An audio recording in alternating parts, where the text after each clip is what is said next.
আসসালামু আলাইকুম। স্বাগত জানাচ্ছি নতুন একটি ভিডিওতে। আপনারা দেখতে পাচ্ছেন আমার হাতে আছে সেলফ প্রিপারেশন এর ইংলিশ বইটি।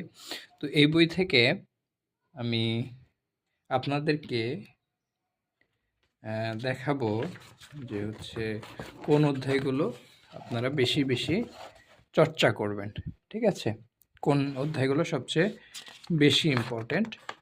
এখানে প্রায় ১২টা অধ্যায় আছে। এছাড়া ইংলিশ লিটারেচার এবং প্যারাগ্রাফ আছে।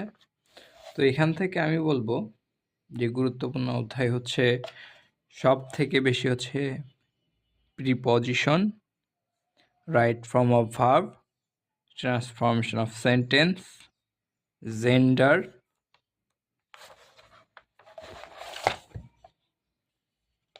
অ্যান্ড আপনারা দেখতে পাচ্ছেন idiom and phrase, spelling correction, এটা একটা খুবই ইম্পর্টেন্ট, এবং ট্রান্সলেশন।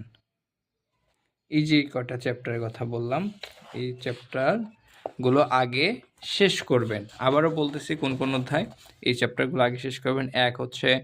প্রথম হচ্ছে preposition, right form of verb, transformation of sentence,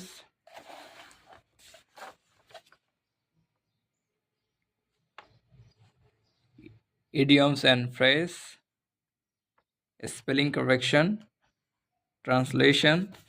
এরপরে আপনারা করবেন জেন্ডার, নাম্বার, আর্টিকেল। আর পাশাপাশি আপনারা দেখবেন প্যারাগ্রাফ, অ্যাপ্লিকেশন এবং লেটার লেখার পাশাপাশি আপনারা দেখবেন যে প্যারাগ্রাফ, অ্যাপ্লিকেশন এবং লেটার লেখার কৌশলগুলো। ঠিক আছে? Thank you. আসসালামু আলাইকুম।